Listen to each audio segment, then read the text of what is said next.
Reis 1:32 diz assim: Disse o rei Davi: Chamai-me Zadoque, o sacerdote, e Natã, o profeta, e Benaía, filho de Joiada, e eles se apresentaram ao rei. Disse-lhes o rei: Tomai convosco os servos de vosso senhor, e fazei montar meu filho Salomão na minha mula, e levai-o a Giom. Zadoque, o sacerdote, com Natã, o profeta, ali ungirão ele rei sobre Israel. Então tocareis a trombeta e direis: Viva o rei Salomão! Subireis após ele, e virá e se assentará no meu trono, pois é ele quem reinará em meu lugar, porque ordenei que seja ele príncipe sobre Israel e sobre Judá. Somente até aqui, para a gente ter uma referência do mais importante que nós temos aqui no capítulo 1 de Reis. Meus amigos, nós temos um desafio bem prazeroso. Eu digo isso porque toda vez que a gente se reúne para discutir, para refletir sobre qualquer que seja a passagem bíblica, é sempre um prazer e um aprendizado de ambas as partes, tanto daqueles que ouvem como de mim que também falo. Então, eu vejo nisso uma grande conversa, não é nenhuma, digamos que uma exposição que se propõe a esgotar um tema, não é. É, na verdade, uma conversa, e que essa conversa tem que servir para a gente crescer de algum modo.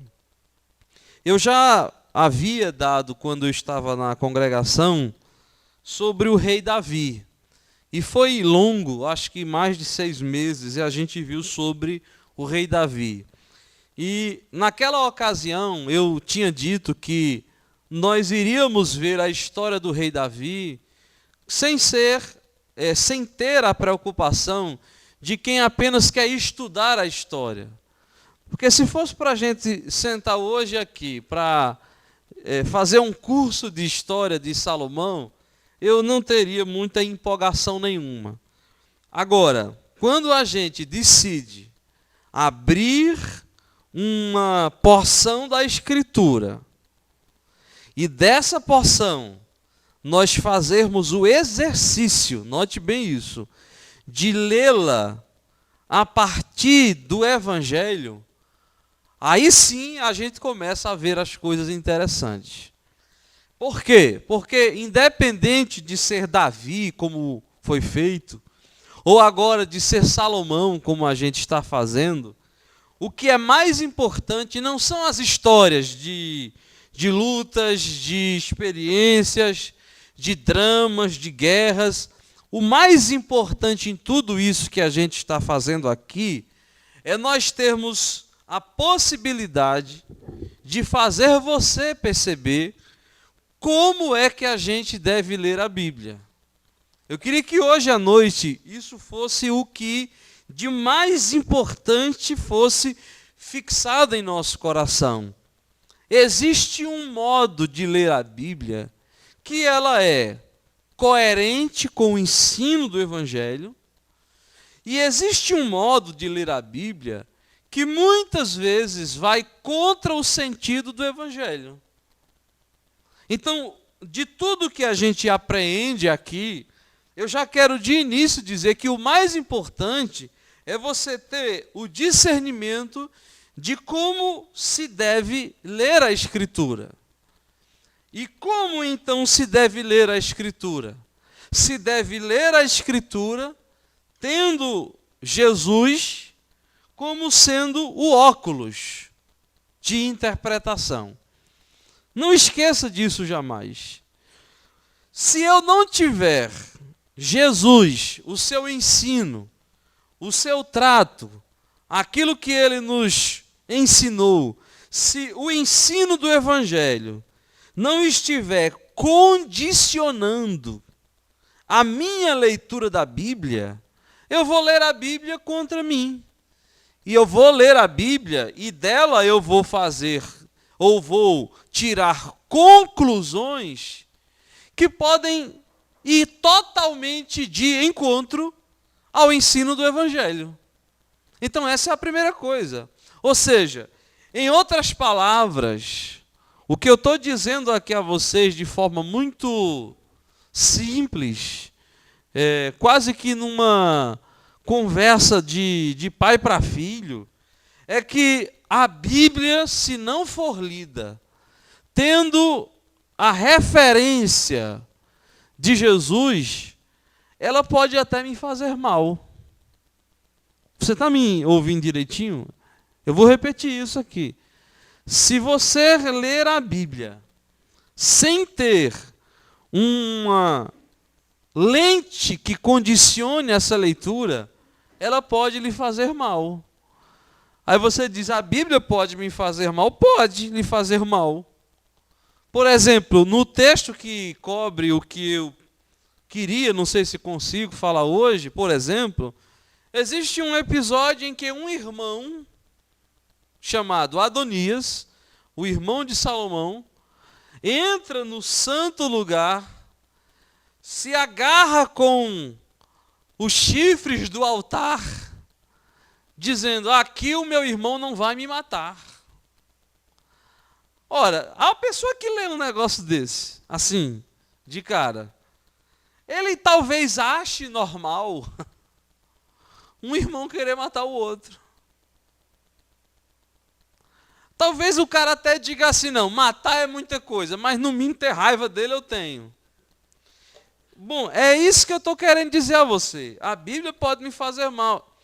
O que é que normalmente a gente escuta? A gente escuta a Bíblia sendo lida. Todo mundo que lê a Bíblia tem, de algum modo, quem faz parte de qualquer que seja a igreja, a religião, ele já tem as suas pré-interpretações. Então, se você estiver numa igreja da Assembleia de Deus, já existe um modo de interpretar a Bíblia. Se estiver numa igreja reformada, se estiver numa igreja católica, enfim. O que eu estou querendo dizer a você é que, de qualquer sorte, existem muitas interpretações. E existem algumas passagens da Bíblia que até permitem essas muitas interpretações, dada a conteúdos obscuros. Mas que normalmente são coisas que não deveriam fazer a gente gastar energia.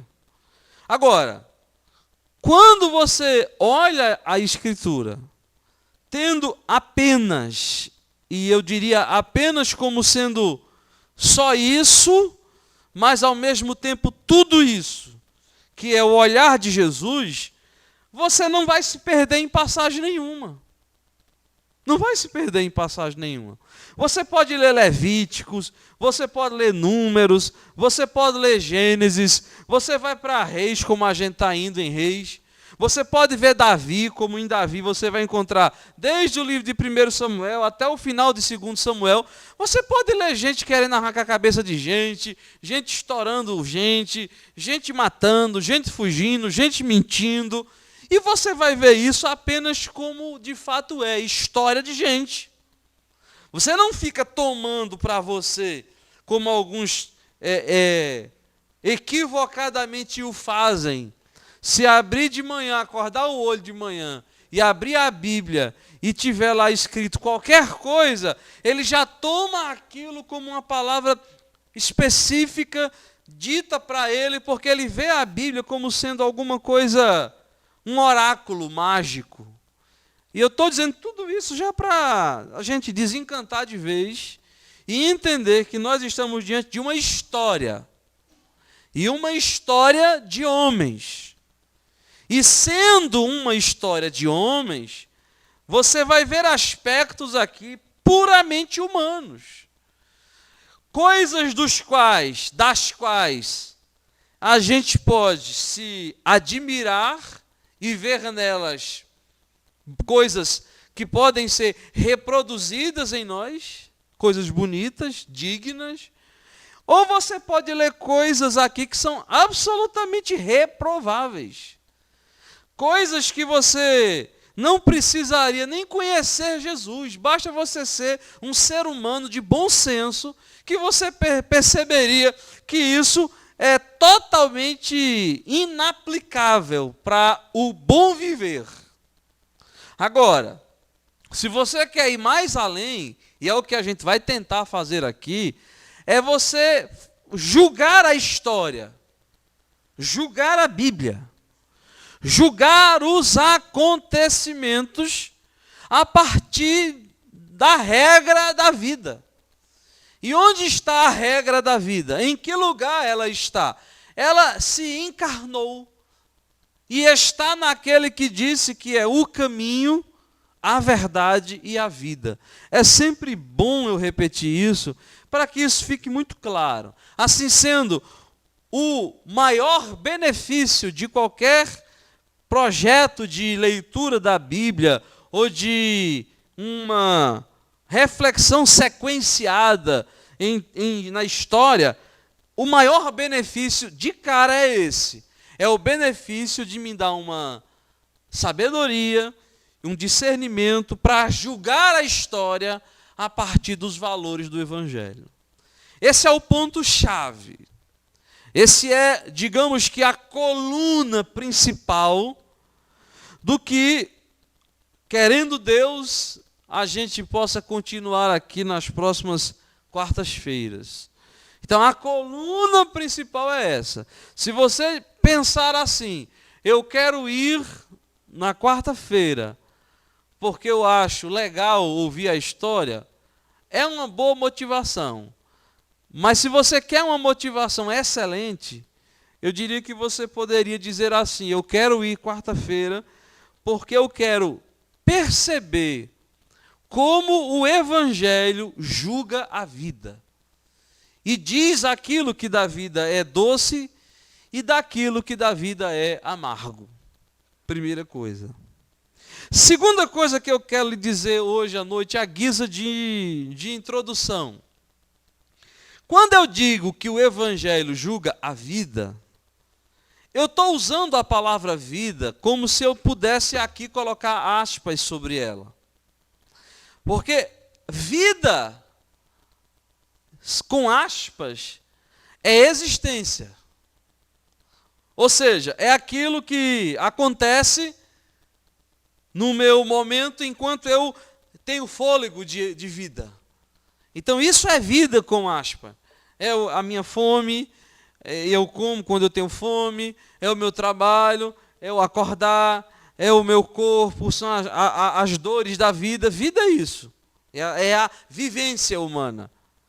Agora, vida, se eu tirar as aspas e colocar um V maiúsculo, vida, aí eu diria que isso é o que Jesus chama de vida abundante que ele veio trazer.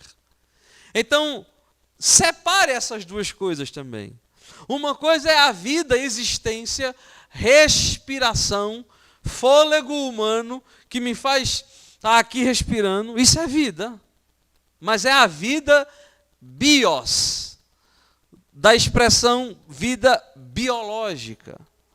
Outra vida, essa que sim, é a vida de verdade, é a vida vivida com consciência, com discernimento, é uma outra palavrinha que a gente até encontra no Novo Testamento grego, que é zoe, que é vida espiritual.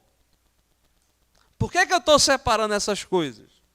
Porque quando a gente lê a história, a gente está vendo gente vivendo. Mas vivendo como um ser humano que tem fôlego. E entre os que vivem, tem os que têm vida.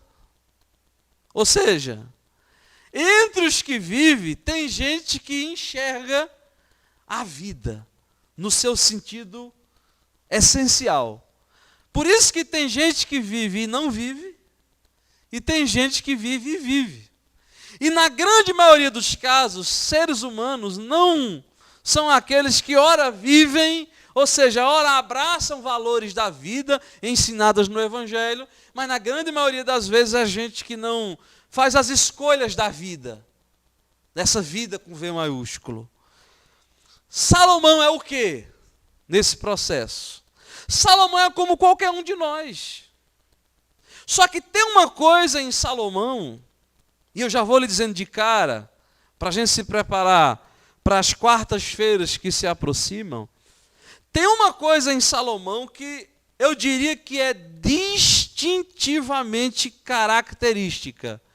É que Salomão é o cara que, no que diz respeito à vida, essa vida mesmo que a gente vive, foi um cara que viveu com intensidade.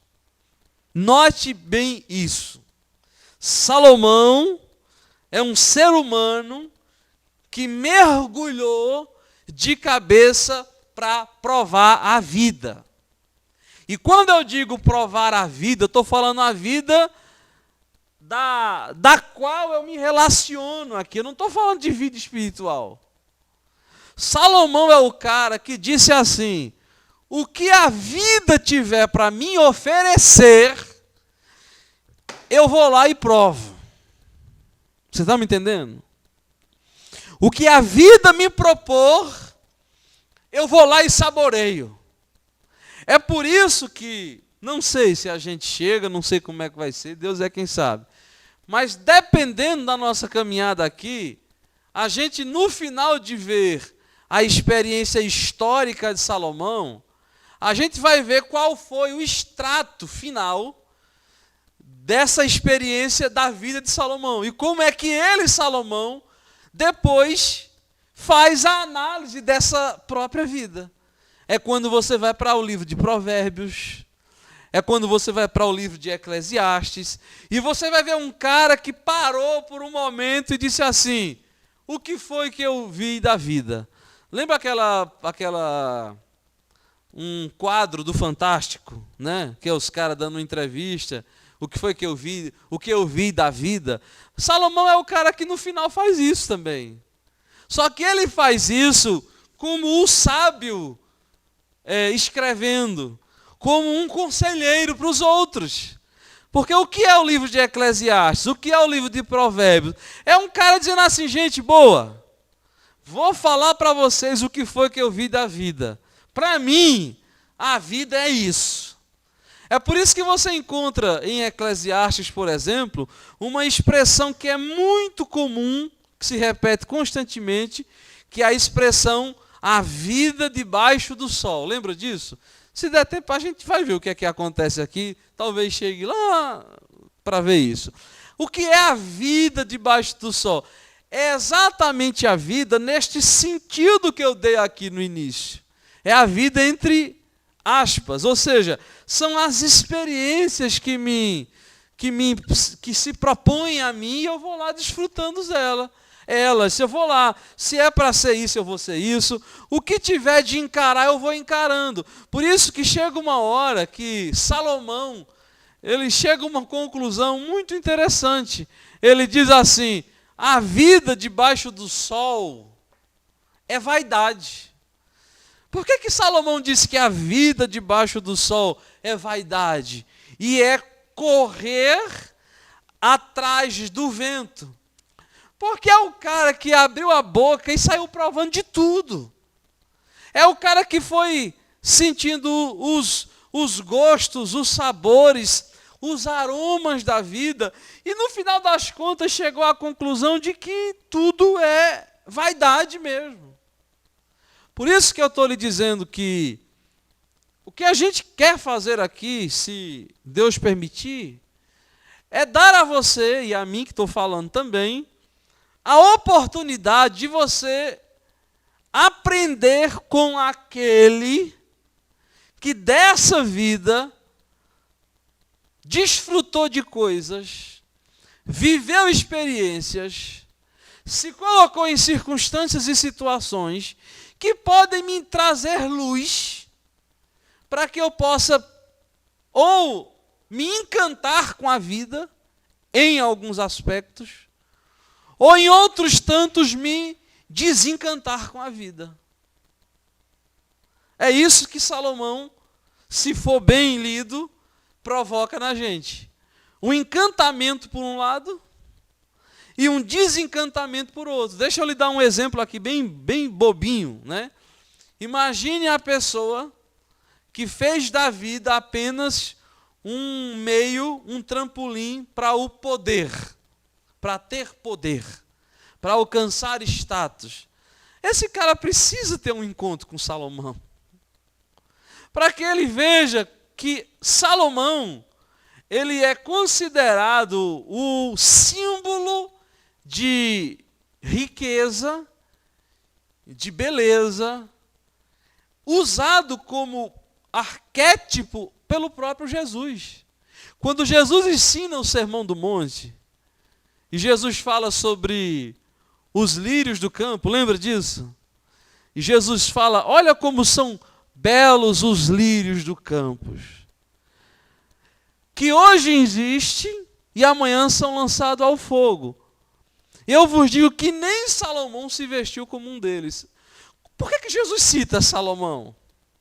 Porque do ponto de vista de beleza, de poder e de status humano, de estética humana, ninguém poderia ser melhor usado do que Salomão.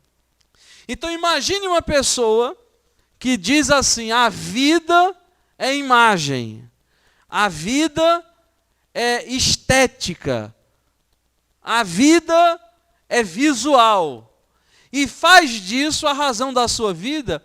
Essa pessoa precisa ter um encontro com Salomão, para Salomão dizer a ele, meu filho, tudo é vaidade. No final, tudo é vaidade. Há algumas outras coisas que Salomão não acertou em tudo, não. Eu diria que ele acertou na maioria dos casos. Porque tem coisas que a gente aprende na vida mesmo. Então, na maioria dos casos, aqueles provérbios de Salomão aqui, na maioria dos casos é isso mesmo, é gente que aprendeu com a vida. Imagina você ver o provérbio que diz assim, olha, não te entrar em discussão alheia, ou comprar briga alheia, estou parafraseando aqui, é como tentar pegar um cão raivoso pelas orelhas. Salomão disse isso. Tem coisa mais verdadeira do que isso? Né? Se existisse uma pessoa doida e visse um cão raivoso na rua e fosse pegar pela orelha, ele não ia se machucar todinho. Aí Salomão diz assim, gente boa, entrar em conversa alheia é igual isso, você vai sair machucado. Tem coisas que Salomão diz que é da vida, por isso que eu estou insistindo em lhe dizer, faz parte da vida. E se a gente, no mínimo, aprendesse com Salomão, a gente já eliminaria da vida um monte de idiotice que a gente faz. De cara, já eliminaria. É um exercício muito interessante poder sentar aos pés de Salomão e deixar que ele nos ensine. Agora, não é Salomão quem tem a palavra final. A palavra final quem tem é Jesus. Por isso que você pode encontrar coisas na história de Salomão, principalmente quando a gente estiver vendo aqui o desenrolar da história, como a história acontece, que você vai ver Salomão fazendo coisas horríveis, totalmente sem sabedoria. O que dizer, porém, do harém de Salomão, de quando ele abre os seus tesouros para a rainha Sabá, e um monte de outra coisa que a gente vai ter condições de ver aqui. Você vai ver que ele é um homem cheio de falhas também. E é exatamente porque Salomão tropeça e erra, que mais tarde ele vai poder dar conselho. Que mais tarde ele vai poder falar de coisas profundas da vida, porque ele fez uma jornada de solavancos, de soerguimentos, de quedas, de levantamentos. Salomão viveu isso. Então, uma coisa eu lhe digo, Salomão mergulhou na vida. Salomão não é aquele cara que se arrependeu do que não fez. Salomão botou a cara e provou da vida, para mais tarde poder falar da vida como ela é. E poder dizer a mim, a você, e a gente poder discernir que tem coisas que valem a pena. E tem coisas que eu não quero nem experimentar, porque não vale a pena. Uma vez que eu coloquei esse cenário diante da gente, do que é a proposta que a gente verá aqui, eu queria falar um pouquinho sobre esse capítulo 1 de 1 Reis, porque aqui nós temos o ponto de partida da história de Salomão. E é interessante que você vai precisar, se quiser acompanhar mesmo, ler isso aqui, porque, veja, o primeiro capítulo são 53 versículos. Se eu for ler aqui os 53 versículos, não vai dar tempo para a gente sair do canto. Mas eu quero fazer uns condensamentos aqui do que é mais importante. Então vamos lá. Capítulo 1. O que é que você encontra entre o versículo 1 e o versículo 4? Você encontra Davi velho. Você não encontra um Davi morto. Você encontra um Davi velho. O que significa dizer que a história de Salomão para a gente aqui, ela começa num ambiente doméstico em que o rei está vivo, mas o rei aqui é só uma figura decorativa. Ele já não serve para nada, não opina em nada. Davi aqui é só o rei esperando a morte. E a essa altura do campeonato, um monte de coisa já tinha acontecido na casa de Davi, como a gente já sabe. Mas há algumas coisas que o tempo passa, cria-se um vácuo no registro, de modo que a gente chega já como quem caiu de paraquedas, e é esse caso aqui. No capítulo 1 de Reis, é como se tivessem jogado você assim, e você aterriza na casa de Davi, e encontra Davi velho numa cama. Os versículos 4, esses 4 versículos primeiros, mostra como os seus servos providenciaram uma donzela a Davi, para cuidar dele. E Davi está sem utilidade nenhuma. Ou seja, é uma casa sem chefe. É uma família sem cabeça. A essa altura do campeonato, possivelmente 3 filhos de Davi já tenham falecido. Absalão, como já sabemos, e os outros 2 filhos. De modo que o 4º filho de Davi seria o legítimo sucessor do trono, que, diga-se de passagem, seria a primeira experiência em Israel de transição do rei. Até aqui, a gente tinha Saul com uma experiência extremamente belicosa, de luta. Não houve uma sucessão, Saul para Davi. Não houve, houve um arrancamento. Saul foi deposto, Saul foi tirado. E o reinado foi entregue a Davi com toda aquela história que envolve o profeta Samuel. Mas não há uma sucessão. Aqui é a primeira sucessão. Ou seja, os problemas de ter um rei começam agora. E quem é que quer assumir o trono? Legitimamente falando. Agora a gente está entrando em história, viu? Legitimamente falando, quem quer assumir o trono é o 4º filho de Davi, possivelmente a essa altura, o primeiro da sucessão, chamado de Adonias.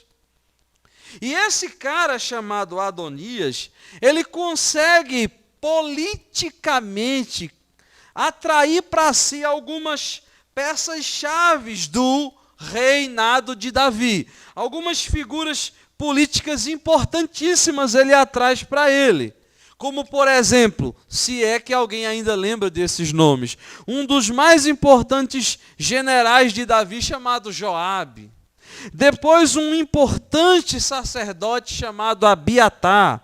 E depois um outro sacerdote chamado Zodaque. Essas figuras estão lá, são figuras de importância do rei, como também era importante Natã, o profeta.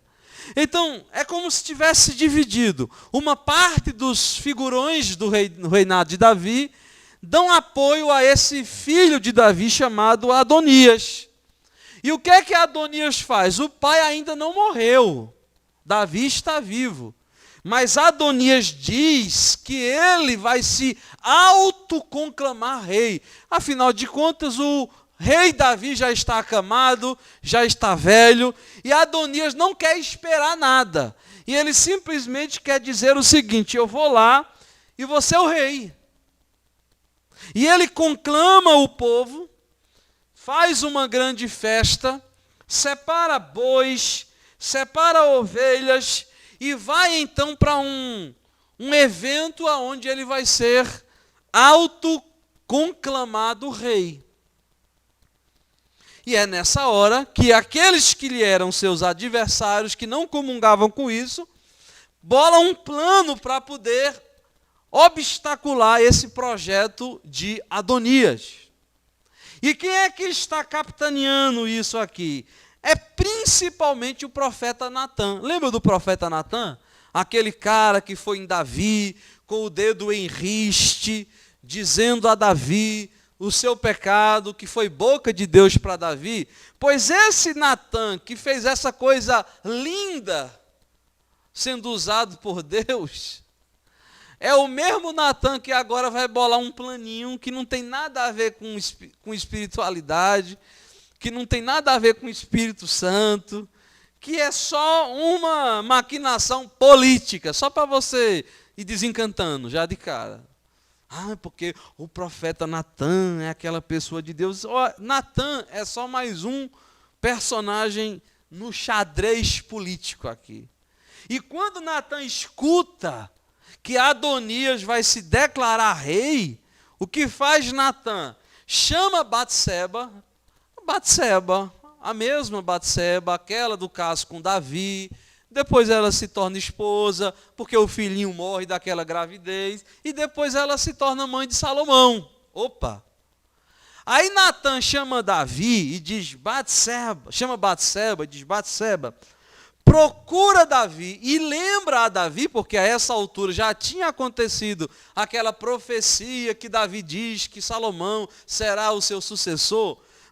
Vai até Davi, que já está velho, e diz a ele, meu senhor, tu não dissestes que Salomão seria o rei? Pois então, Adonias, o teu filho, está usurpando o trono. Natã orienta Batseba a fazer isso. E diz mais, quando tu estiveres conversando com o rei na recâmara, eu chego lá para confirmar as tuas palavras. Veja, Natã possivelmente gozava de uma posição na mente de Davi muito importante, porque foi o cara que foi usado por Deus. Só que aqui Natã é só um político, criando uma estratégia para poder prevalecer sobre o usurpador do trono, Adonias. Aí você vem para mim dizer o seguinte, mas é porque Deus escolheu Salomão para ser o sucessor. Que seja, e daí? Não é o caso.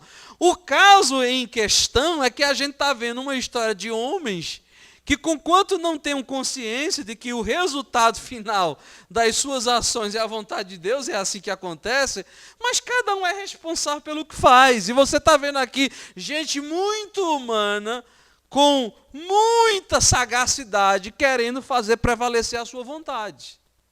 Dito e feito.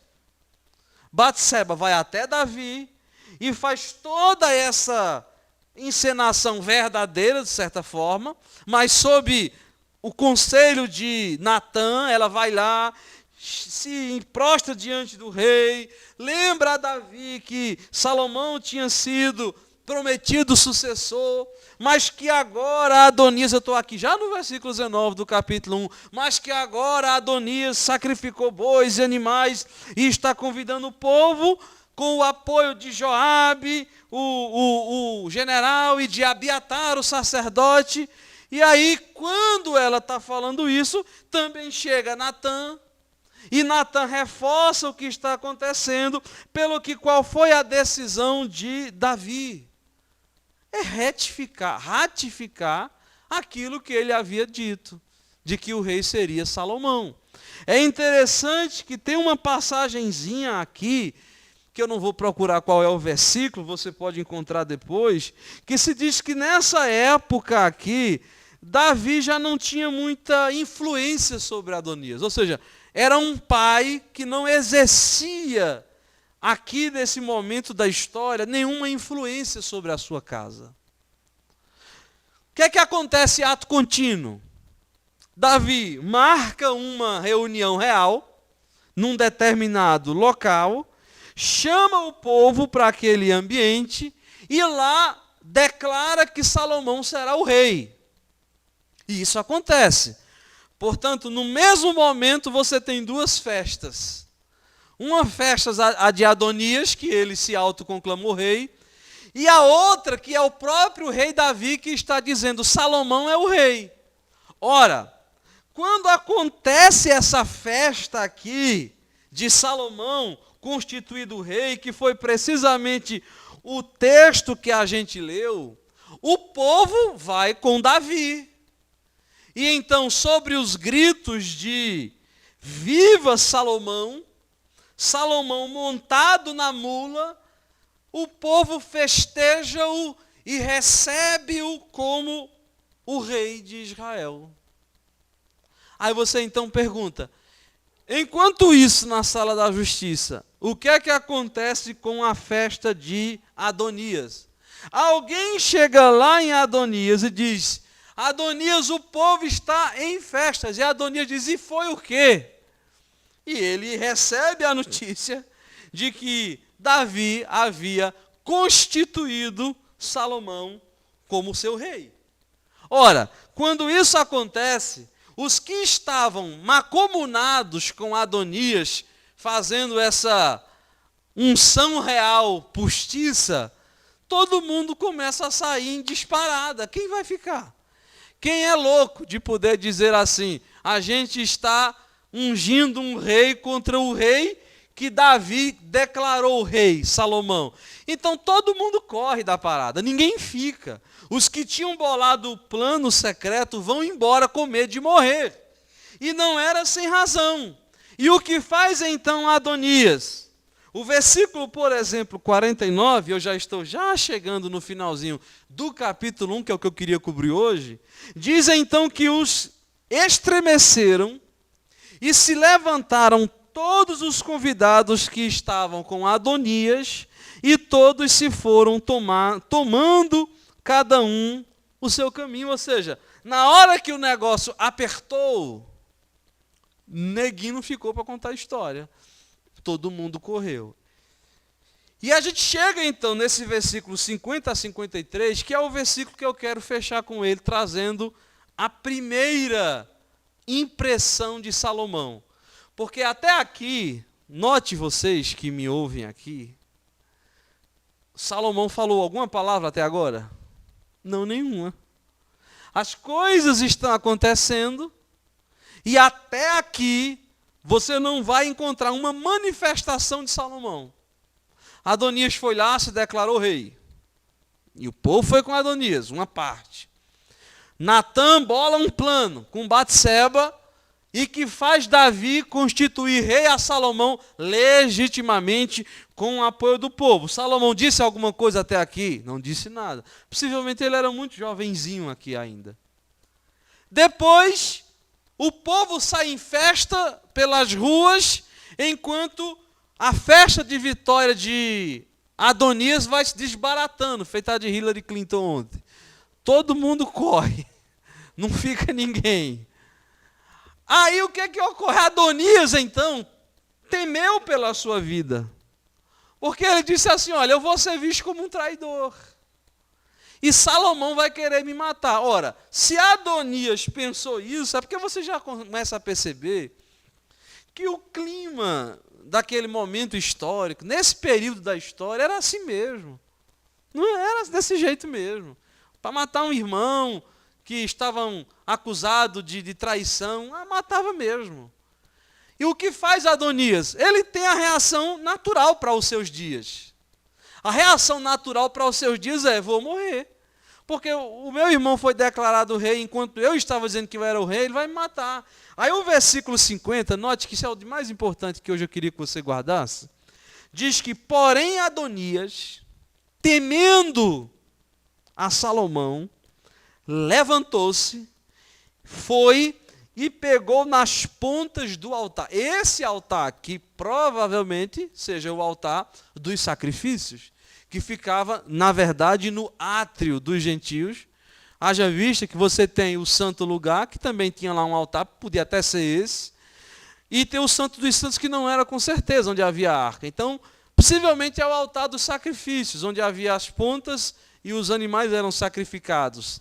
Ele se agarrou nas pontas do altar, dizendo: ora, Salomão vai me matar.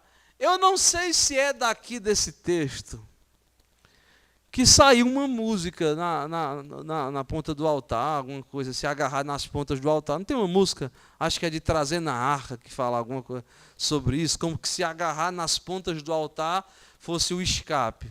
Bom, mas esquece também, se for, não tem nada a ver. Adonias vai lá e se agarra na ponta do altar, com medo de Salomão o matar.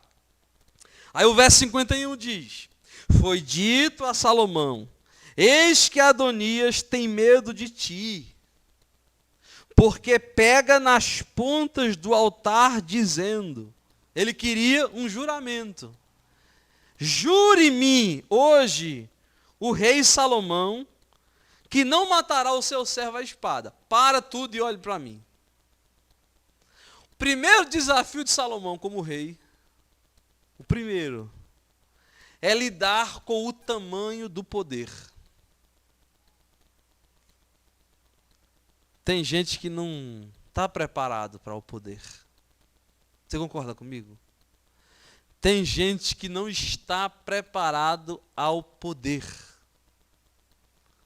Não está. Tem gente que, se tiver poder nas mãos, olha, ele humilha. Ele passa por cima. Ele menospreza. Porque o poder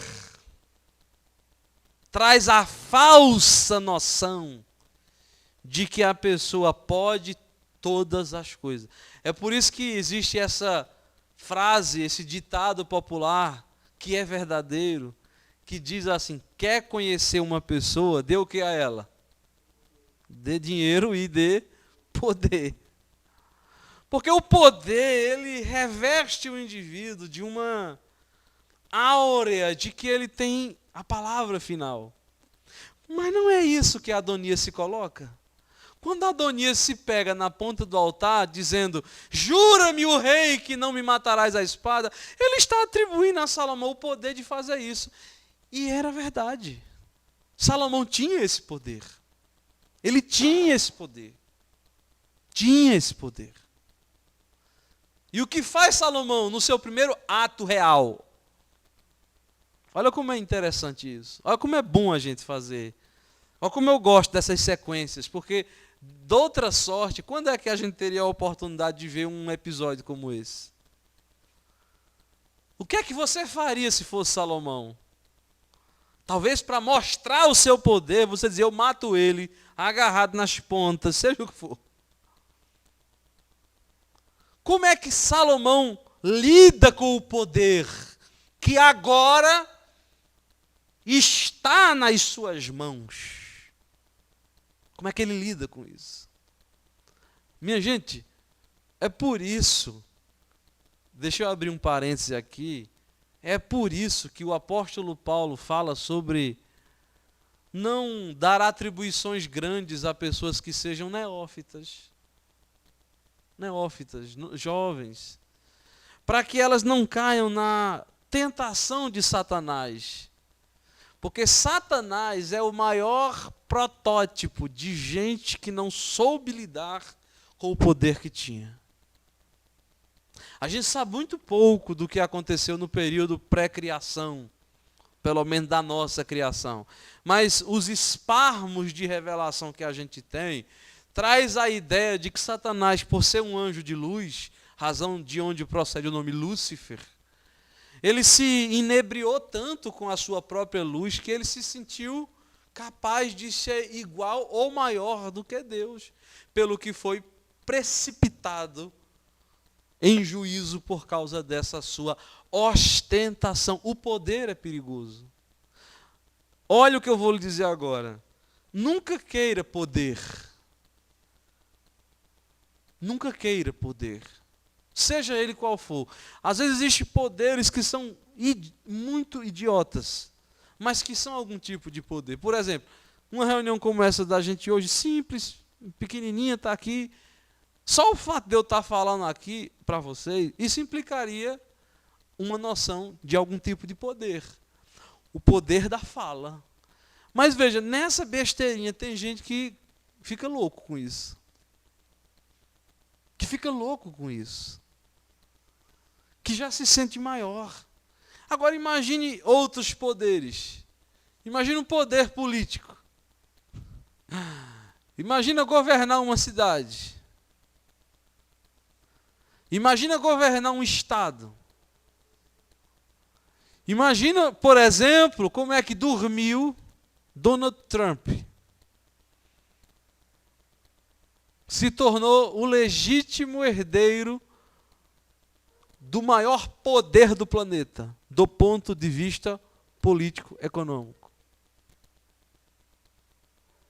Não dê poder, não queira poder. Se por acaso sobre a você vier algum tipo de espaço de poder, peça graça a Deus de estar preparado para lidar com ele. Você está me entendendo? Preparado para lidar com ele.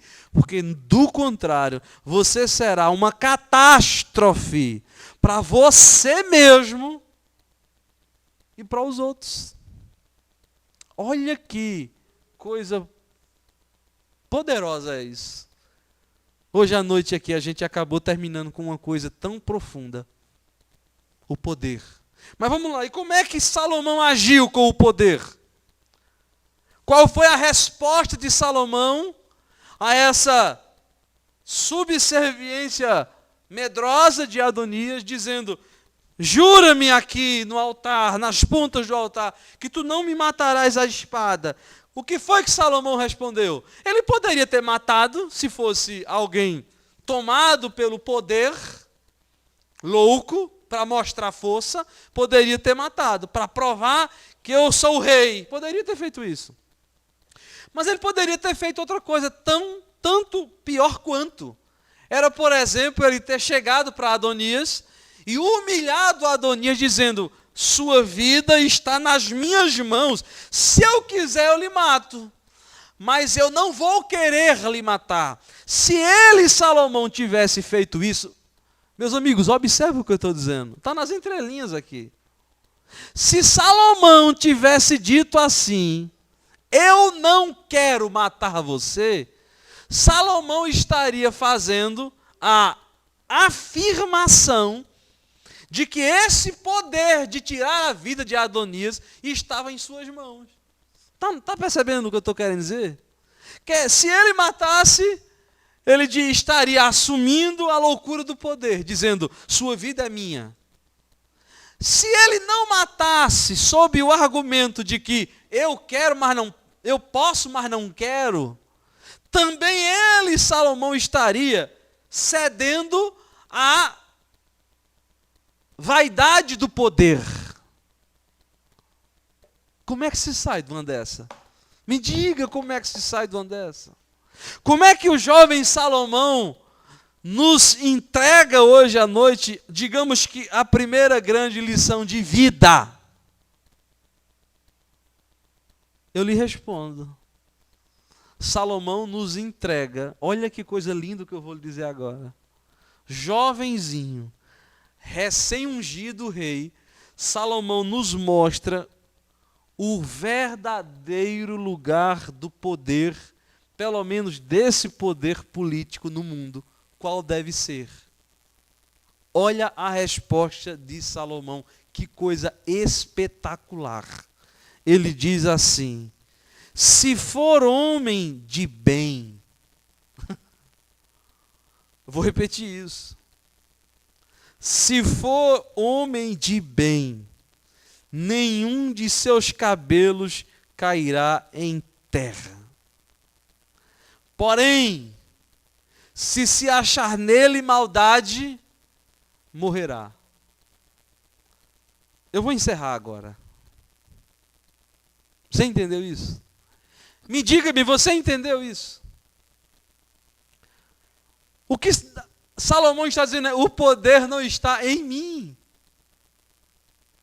O responsável pela sua vida ou pela sua morte é você mesmo. Não sou eu quem decido sobre a vida e sobre a morte. Não sou eu que decido. Se for homem de bem, fique tranquilo. Nenhum cabelo seu cairá. Olha que resposta de um homem sábio. Se for homem, se achar nele maldade, ele morrerá. Você consegue lembrar de alguma coisa aqui ou não? Está lembrando de alguma coisa? Está lembrando de alguma fala do apóstolo Paulo aqui? Está lembrando? Está lembrando agora? Quando o apóstolo Paulo fala sobre as autoridades em Romanos 13. O que é que Paulo fala sobre as autoridades? As autoridades é para o nosso bem. Se fizeres o bom, não tens que temer a autoridade. Agora, se fizeres o mal, a espada da autoridade será contra ti.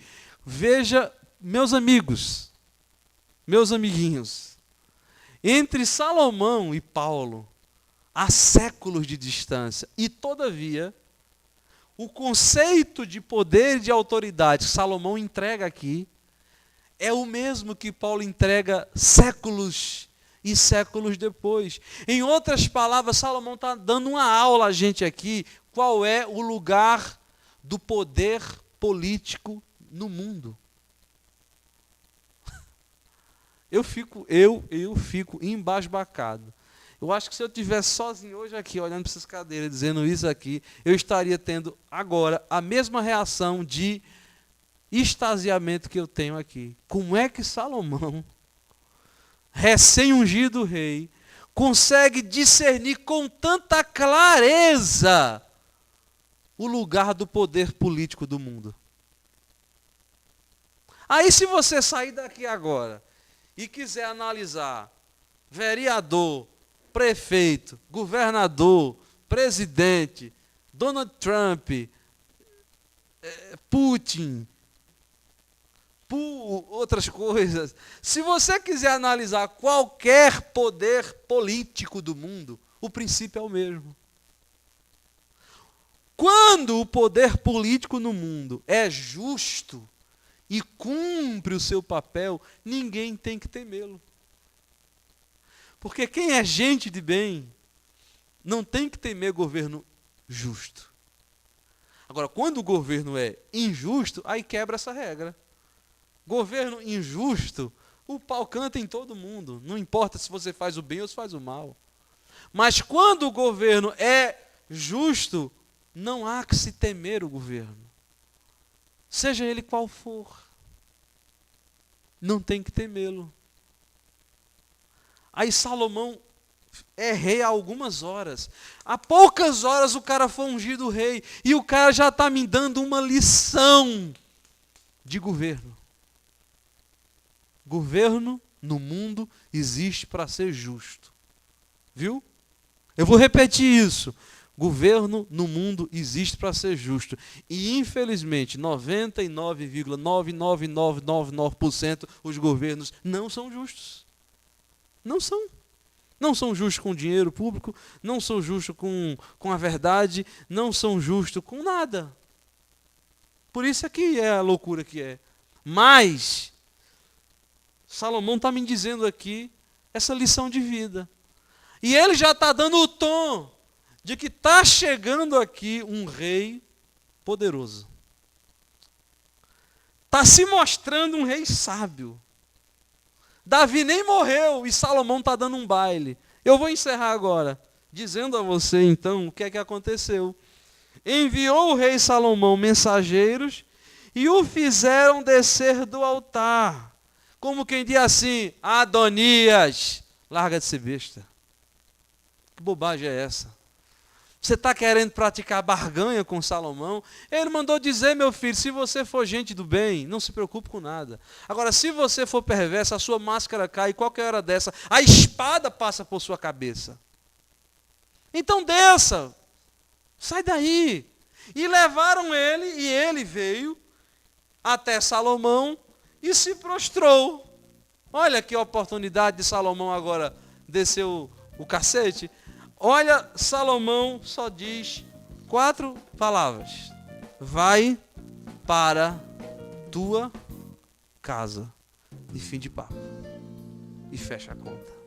E assim hoje a gente encerra, digamos que o primeiro episódio dessa história do rei Salomão.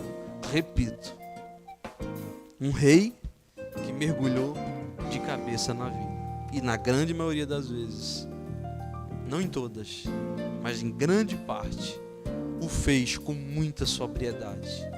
E tem muito a nos ensinar sobre a vida. A julgar pela sua primeira ação como rei, que foi colocar os pingos nos is e dizer qual é o lugar de um poder no mundo, é ser justo. E uma vez que esteja posto o lugar dos governantes, ele também põe os pingos nos is no lugar dos governados. Quem faz o bem e quem é gente do bem não tem que temer governo nenhum, mas quem faz o mal faz bem em temer a espada.